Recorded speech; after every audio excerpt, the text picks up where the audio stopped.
All right, for our interviews with experts this week, I'm here with my friend Dr. Jaimie Rhudy, who's a professor of psychology at the University of Tulsa. Jaimie, welcome. Would you mind telling us a little bit about what you do? I'm a clinical psychologist. I primarily study pain processing, and how psychological factors help us to regulate pain. Okay, that's very interesting. Can you tell us a little bit more about some of the details about psychological factors in pain? Sure. I think one of the things that's most interesting about pain is that most of us think of it as a medical condition that you go to the doctor for and you get pain medication and that's all. But the reality is that pain is a psychological experience. It's an experience of tissue damage or the potential for tissue damage, and in some cases, no tissue damage whatsoever. So people with chronic lower back pain or fibromyalgia might not have any tissue damage at all, but may experience very severe pain. And it's our experience of that counts. And so as psychologists, we have a lot to offer in terms of helping people to manage pain, the psychological experience of that, the emotional reaction to it.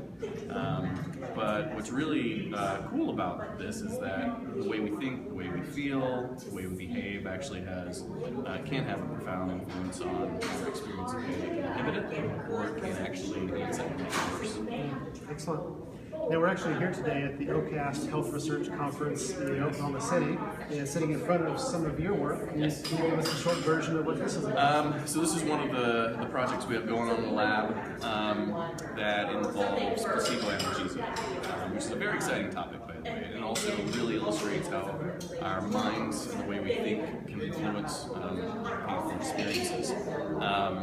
If you imagine taking a pill that has nothing, no active ingredient in it, and having that pill actually reduce your pain. That's essentially what we're studying here. We know that this happens, and then we also know it's not all in our mind. It's not that we're tricking ourselves into believing that we have less pain. There are biological factors that actually kick in to allow us to inhibit pain in the same way that taking the active medication will. So what our study is looking at in particular is how a couple of different factors, our expectation for pain relief and conditioning. And conditioning is just a good old psychological term where we pair an active ingredient with something else, and over time that something else comes to elicit the same response that the active ingredient would. So what we do is we put on a sham cream, and there's nothing in there that relieves pain, and then we pair the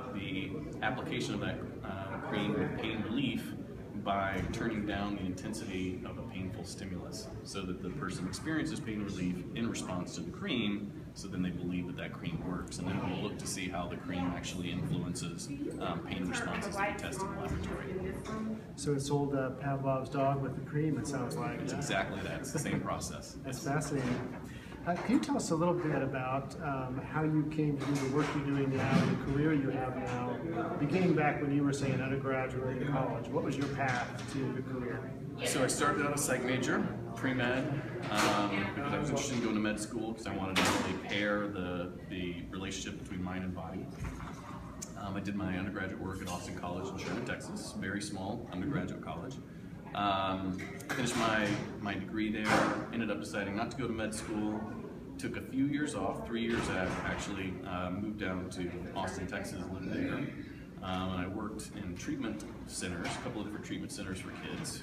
I got some clinical experience, applied to graduate school in clinical psychology, did my graduate work at Texas A&M, College Station, and then that's where I got interested in doing work with pain. My mentor was studying pain.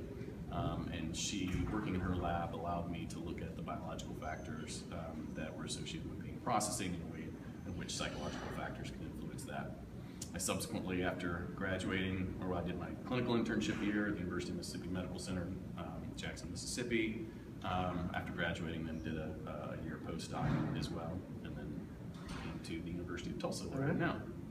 And your story is not unlike many that we hear in these interviews, which is not necessarily a straight line. Never. But you kind of wandered following interests and Yes. following opportunities and really found what you really want to do in your career now. I think that's probably more so the norm than the straight shot approach. I can tell you from having interviewed nearly 20 people, that's Yeah. definitely the way it goes. There's You never gotta- a straight line. You got to be able to go with the flow sometimes. Right. Yeah.